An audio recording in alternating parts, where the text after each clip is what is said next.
YouTube క్రియేటర్స్కి చాలా important update. ఇక 2027 ఫిబ్రవరి 1 నుంచి యూట్యూబ్ మానిటైజేషన్ విషయంలో కొత్త చేంజెస్ రాబోతున్నాయి. ఈ చేంజెస్ ముఖ్యంగా కొత్త క్రియేటర్స్ యూట్యూబ్ నుంచి యాడ్స్ మరియు ప్రీమియం రెవెన్యూ ఎర్న్ చేయడానికి అవసరమైన ఎలిజిబిలిటీపై ప్రభావం చూపుతుంది. అసలు కొత్త రిక్వైర్మెంట్స్ ఏంటి, ఇవి ఎవరికి అప్లై అవుతాయి, ఇప్పటికే మానిటైజేషన్లో ఉన్న క్రియేటర్స్ పరిస్థితి ఏంటి, మరియు కొత్త క్రియేటర్స్ ఇప్పటి నుంచి ఏం చేయాలి, ఇలాంటి ఇన్ఫర్మేషన్ మొత్తం ఈ వీడియోలో తెలుసుకుందాం. అయితే మిస్ కాకుండా చివరి వరకు చూడండి. అయితే లేట్ చేయకుండా టాపిక్లోకి వెళ్ళిపోదాం. అయితే ప్రజెంట్ ఉన్న సిచ్యువేషన్ ఏంటంటే యూట్యూబ్ పార్ట్నర్ ప్రోగ్రాంలో యాడ్స్ రెవెన్యూ కోసం సాధారణంగా క్రియేటర్స్కి 1000 సబ్స్క్రైబర్స్తో పాటు 4000 వ్యాలిడ్ పబ్లిక్ వాచ్ అవర్స్ అవసరమయ్యేది. అలాగే షార్ట్స్ క్రియేటర్స్ కోసం అయితే 90 రోజుల్లో 10 మిలియన్ వ్యూస్ అవసరమయ్యేది. ఇదందరికీ తెలిసిన విషయమే. అయితే 2027లో అసలేం మారుతుంది, అదేంటో ఇప్పుడు తెలుసుకుందాం. 2027 ఫిబ్రవరి 1 నుంచి కొత్త క్రియేటర్స్ కోసం థ్రెషోల్డ్స్ ఇంక్రీజ్ అవుతున్నాయి. అంటే యూట్యూబ్ లైఫ్లోకి ఎంటర్ అయ్యే మార్గాలు. కొత్త ఎలిజిబిలిటీ ప్రకారం 8000 క్వాలిఫైడ్ వాచ్ అవర్స్ లేదా షార్ట్స్కి అయితే 90 రోజుల్లో 20 మిలియన్ క్వాలిఫైడ్ వ్యూస్ అవసరమవుతాయి. అంటే కొత్త క్రియేటర్స్కి మానిటైజేషన్ ఎలిజిబిలిటీ రీచ్ అవ్వడానికి ప్రస్తుతం కంటే చాలా హై పర్ఫార్మెన్స్ అవసరం అవుతుంది. ఇది ముఖ్యంగా కొత్త ఛానల్ స్టార్ట్ చేస్తున్న వారికి చాలా ఇంపార్టెంట్ అప్డేట్. అయితే ఇప్పటివరకు మానిటైజేషన్ అయిపోయిన క్రియేటర్స్ ఏం చేయాలి? ఇక్కడ ఒక ఇంపార్టెంట్ క్లారిఫికేషన్ ఏంటంటే మీ ఛానల్ ఇప్పటికే యూట్యూబ్ పార్ట్నర్ ప్రోగ్రామ్లో ఉంది అంటే ఈ కొత్త ఎంట్రీ థ్రెషోల్డ్స్ మీకు కొత్తగా అప్లై అయితే ఏం కావు. అందుకే ఇప్పటికే యూట్యూబ్ పార్ట్నర్ ప్రోగ్రాంలో ఉన్న క్రియేటర్స్కి ఈ పర్టికులర్ చేంజ్ గురించి అనవసరంగా ప్యానిక్ అవ్వాల్సిన అవసరం ఏం లేదు.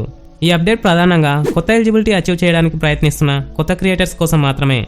యూట్యూబ్ అసలు ఇలా ఎందుకు చేస్తుంది?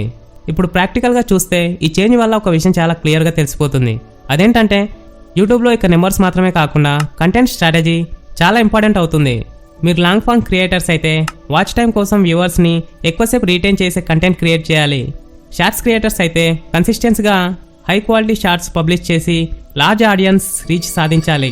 అదే సమయంలో కంటెంట్ ఒరిజినల్గా ఉండటం, యూట్యూబ్ పాలసీస్ని ఫాలో చేయడం, ఆడియన్స్కి జెన్యూన్గా వాల్యూ ఇవ్వడం, ఇది కూడా చాలా ఇంపార్టెంట్.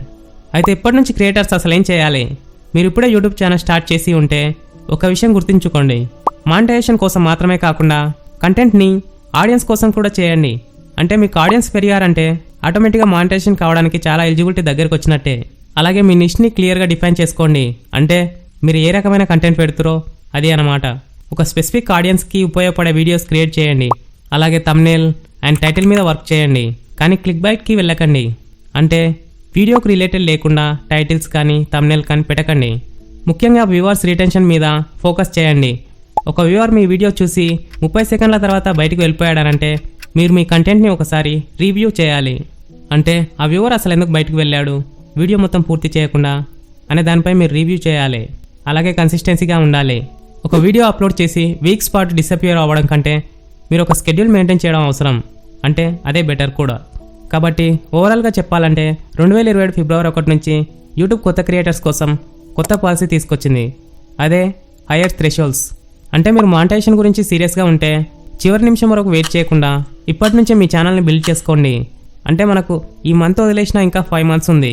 అంటే ఈ 5 మంత్స్లో మనం కన్సిస్టెంట్గా ఉంటే మన ఛానల్ బిల్డ్ అయ్యే అవకాశం చాలా ఉంది. ఈ అప్డేట్ మీకు యూస్ఫుల్గా అనిపిస్తే వీడియోకి ఒక లైక్ చేయండి. అలాగే ఇలాంటి బెస్ట్ ఇన్ఫర్మేషన్ కోసం ఇప్పుడే మన ఛానల్ సబ్స్క్రైబ్ చేసుకోండి.